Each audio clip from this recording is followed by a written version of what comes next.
Bene, eccoci insieme anche oggi. Devo dire che ogni tanto abbiamo la fortuna di testimoniare piccoli tasselli di periodo storico, perché nei giorni scorsi abbiamo avuto ospite Bruno Ferrarese, che da poco è diventato presidente delle aziende di pulizia all'interno di Confindustria, e oggi ospitiamo Stefano Rampazzo, neopresidente di Confartigianato Imprese di Pulizia. Quindi voglio dire, a testimonianza dell'importanza di questo settore a nord-est, in particolare nel Veneto, entrambi poi padovani, guarda un po', insomma, sono quelle cose che potrebbero far nascere anche delle sinergie, anche per la vicinanza, la conterminazione fisica. Detto tutto ciò, il nostro ospite, devo dire anche come Bruno Ferrarese quando è stato qua, dimostra di essere diventato presidente avendo le idee molto chiare su quello che deve essere il programma per lo sviluppo e il domani della categoria. Partirei però un briciolo dalla sua storia. Lei a 19 anni ha creato la sua prima azienda individuale. Com'è che un ragazzo a 19 anni decide di intraprendere l'attività di pulizia? Siamo abituati a pensare più alle donne, così per immagine. Certo, buongiorno a tutti intanto. Sì, a 19 anni perché?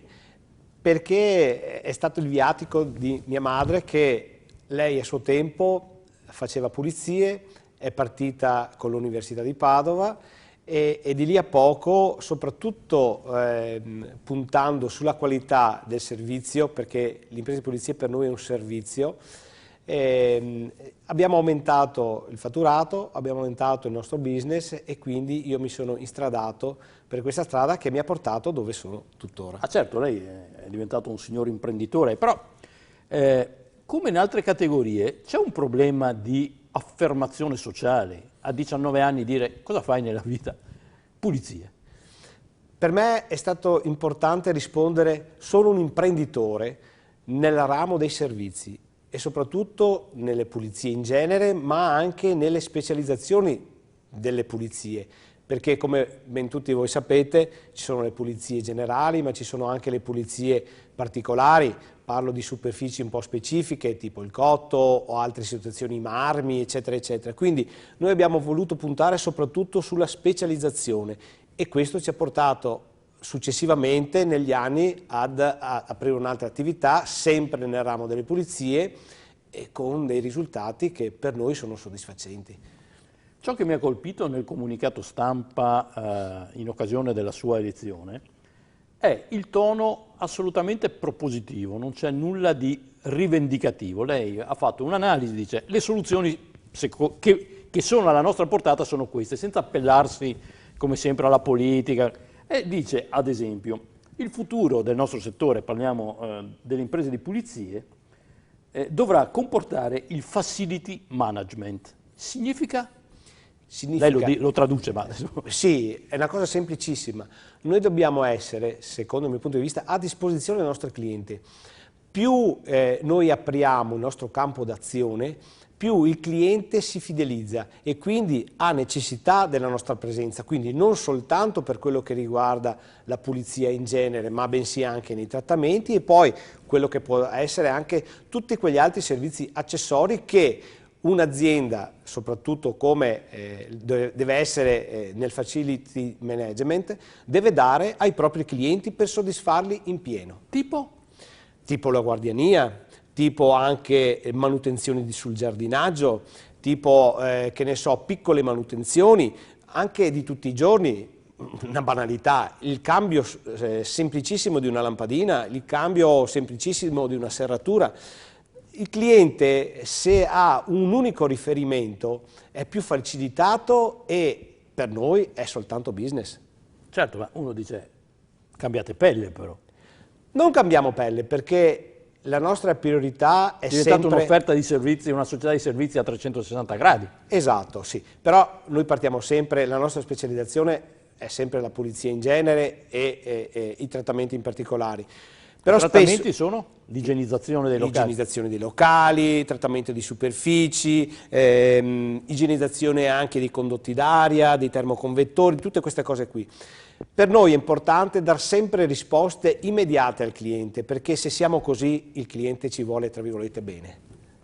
Ecco, però qua c'è un problema, perché se dicevo prima lei non si è appellato come al solito alla politica, però appello, comunque un invito ai sindacati mi pare sia implicito, perché voi dite per riuscire a fare questo c'è bisogno di un'evoluzione nei contratti di lavoro. E la controparte sono i sindacati. E la controparte sono i sindacati, esatto. Noi abbiamo fatto 18 incontri in un anno e mezzo con i sindacati nazionali a Roma per la nuova stipula. Era più che altro un aggiornamento, ma i sindacati hanno voluto definirlo nuovo contratto nazionale per le imprese di polizia. Vuol dire 18 tanti o pochi?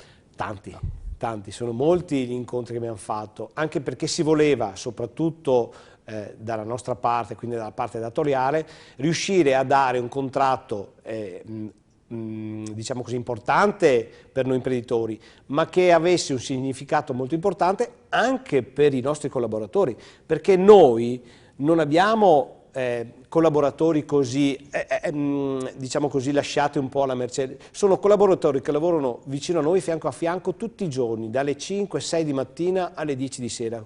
Quindi per noi il lavoratore è un valore aggiunto. È questo che abbiamo voluto far capire ai sindacati. Per noi la nostra qualità, la nostra specializzazione è il nostro personale. Quindi è importante, diciamo così, dare una forma un po' diversa a quello che è il nostro contratto nazionale, e mi sembra ci siamo riusciti.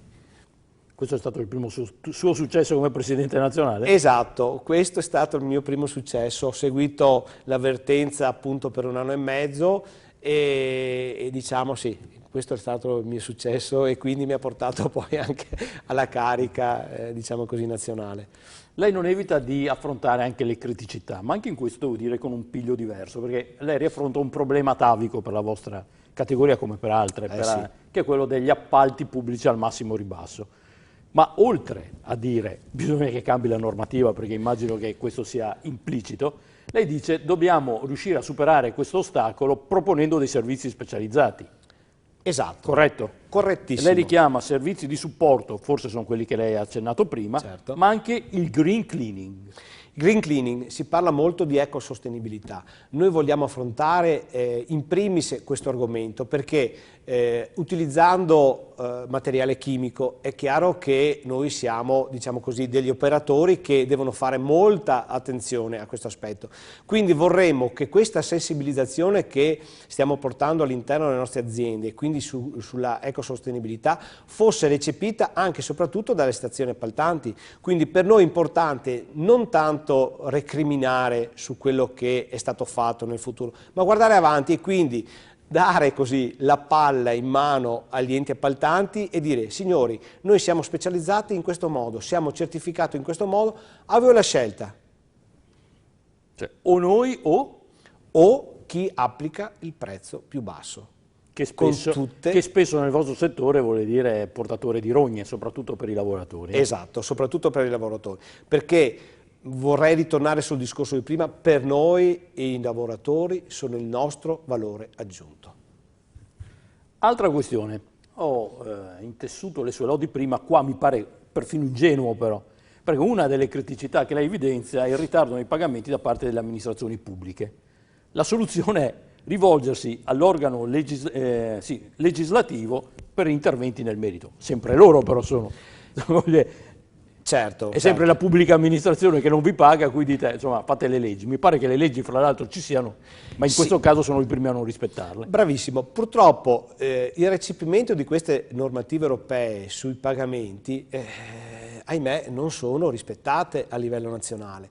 Tra l'altro, fresca di questi giorni, c'è il recepimento da parte del governo italiano delle nuove normative europee sugli appalti pubblici e anche lì, a livello Confartigianato, ci stiamo battendo affinché le nostre istanze vengano ascoltate, soprattutto a livello appunto di governo e di recepimento.